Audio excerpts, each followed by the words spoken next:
Imaginemos tener la cura definitiva para un brote epidémico letal en la mano izquierda, y a la vez el mapa exacto de dónde está ocurriendo ese brote en la mano derecha.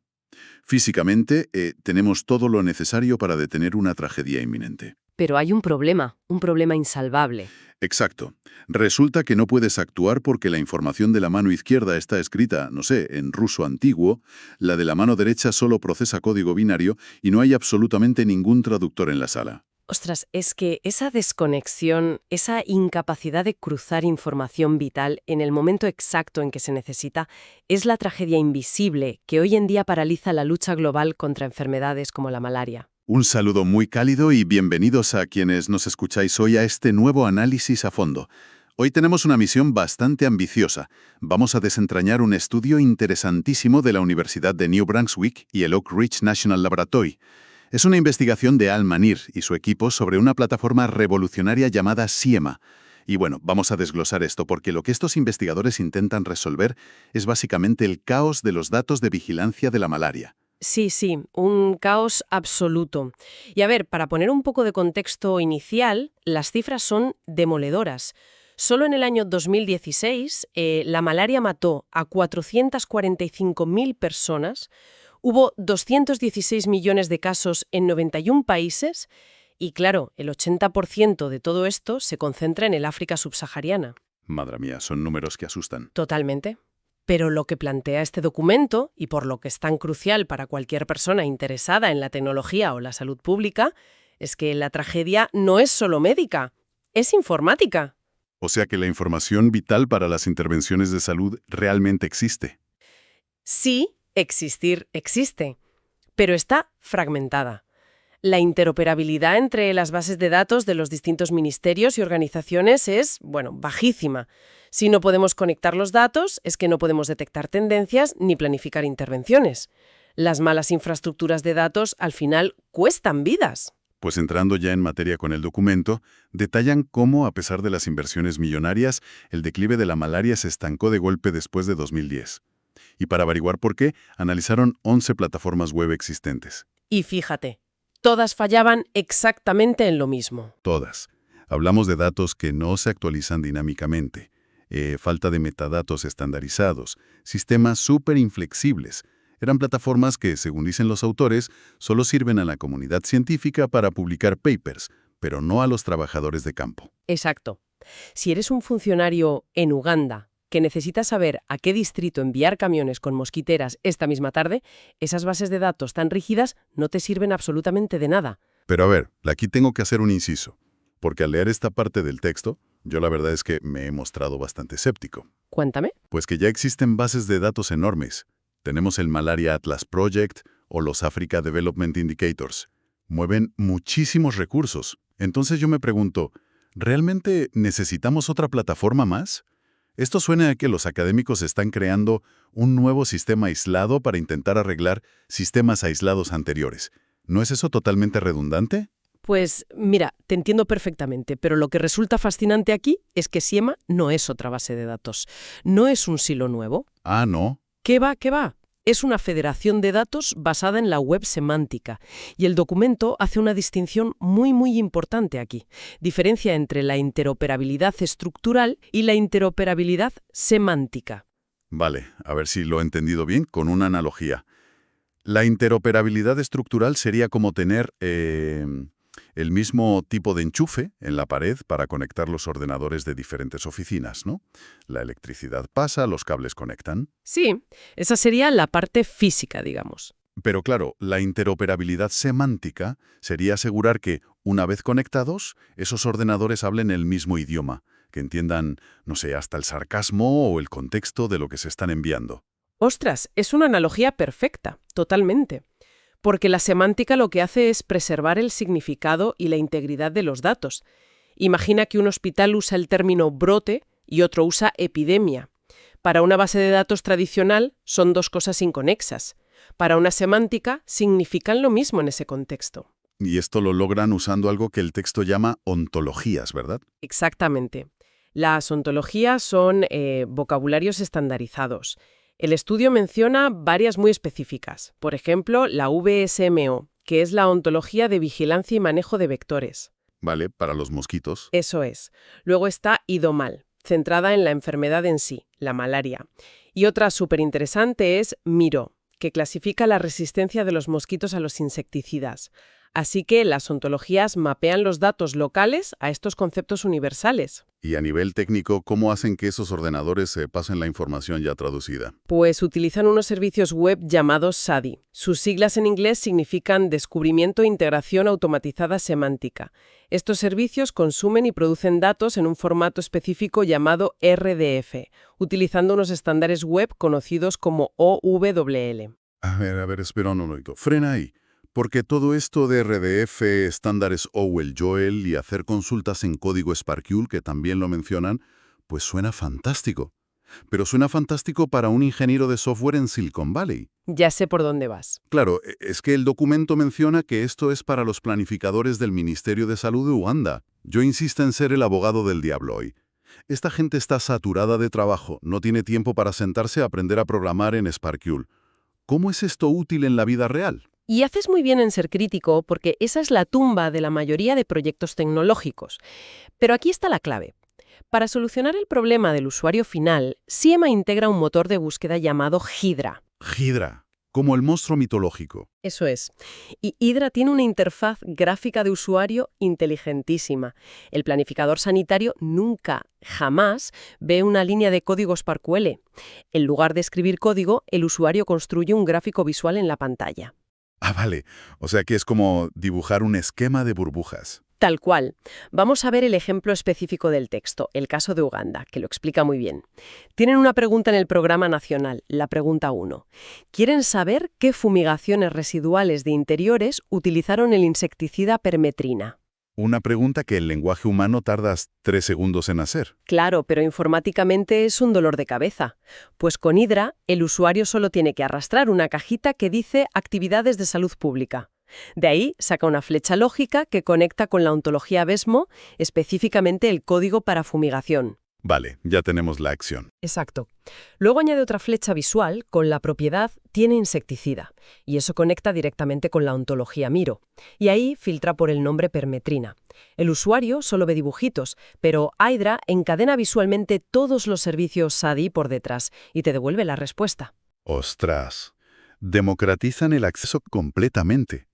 Es impresionante porque el documento plantea luego un segundo caso, la pregunta 2, que me dejó asombrado por la complejidad. Es que esa pregunta 2 ilustra la verdadera potencia del sistema. Fijaos, quienes nos escucháis. El caso es buscar distritos de Uganda que en 2015 usaron redes tratadas con permetrina, que además vieron una caída documentada en la población del mosquito transmisor, el Anopheles gambier. Hasta ahí bien. Pero que, sorprendentemente, no registraron ninguna disminución en los casos humanos de malaria para 2016. Claro, intentar responder a eso en una base de datos tradicional, cruzando datos entomológicos, inventarios de redes y registros de hospitales, sin reprogramar el sistema durante semanas, es prácticamente imposible. Pero en Hydra es solo añadir un par de nodos más al gráfico. Bueno, todo esto suena idílico, sobre el papel, claro. Pero aquí es donde tengo mi mayor objeción. Y creo que este es el verdadero talón de Aquiles de todo el proyecto. A ver, sorpréndeme. El propio documento admite que las infraestructuras de datos sobre la malaria en estos países son muy frágiles. Las llaman quebradizas en inglés, brittle. Sí, es una realidad. Entonces, imaginemos que alguien en una clínica rural decide que necesita añadir un nuevo campo a su tabla de Excel.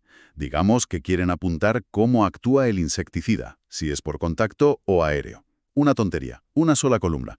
Si hacen eso, el formato original cambia, y todo ese castillo de naipes semántico del que hablábamos se derrumba porque los servicios SADI ya no coinciden con la estructura esperada. ¿No hace esto que el sistema sea completamente insostenible a largo plazo? Pues mira, me encanta que saques esto, porque esa es exactamente la innovación principal de todo este estudio. El equipo sabía que la realidad iba a romper la base de datos constantemente, así que diseñaron lo que llaman gestión del cambio. Gestión del cambio. Sí, está basado en agentes de software inteligentes y lo dividen en un proceso minucioso de varios pasos. El primero es la detección. Pasa justo lo que tú has dicho, se añade el término modo de acción a la salida de un servicio de insecticidas. Vale, y al hacerlo el servicio se vuelve incompatible y explota, digamos. Digamos que sí. Pero entonces entra la segunda fase, el panel de control, o el dashboard. El sistema alerta inmediatamente, no da un error genérico, no. Muestra un panel visual donde el servicio inactivo aparece en rojo brillante. Y lo mejor es que documenta exactamente qué ha cambiado. O sea, te dice, oye, hay una adición en el output de esta tabla. Tal cual. Y entonces pasamos a la tercera fase, que es la reconstrucción. Y aquí es donde entra una herramienta clave llamada Valet SADI. Valet SADI. Supongo que es para no tener que llamar a un equipo de programadores, ¿no? Exactamente. Valet SADI utiliza reglas de mapeo escritas en un lenguaje llamado PSA Rule ML.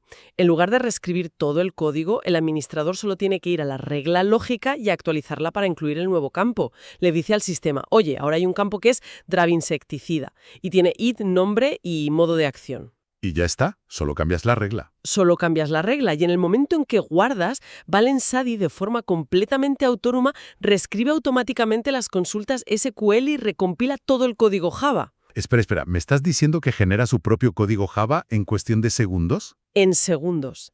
Y con esto llegamos a la fase de resolución. El servicio que estaba en rojo en el panel de control vuelve a estar activo y se pone en verde. E incluso te muestra la hora exacta en la que se ha reconstruido. ¡Ostras!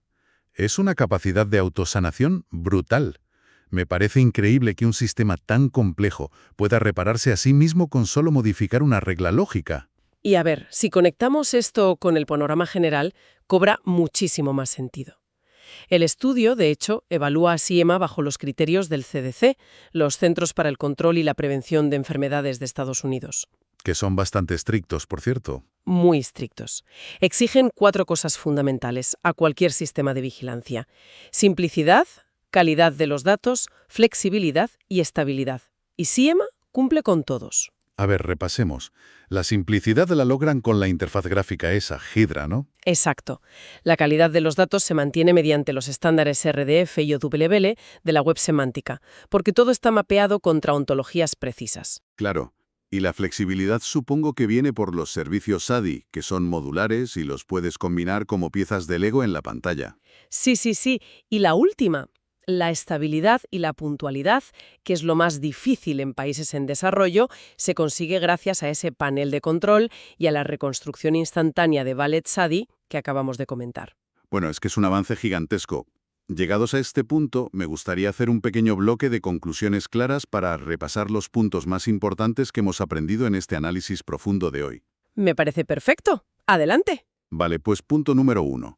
La vigilancia global de la malaria, y diría que de muchas otras enfermedades, está frenada hoy en día por silos de datos incompatibles.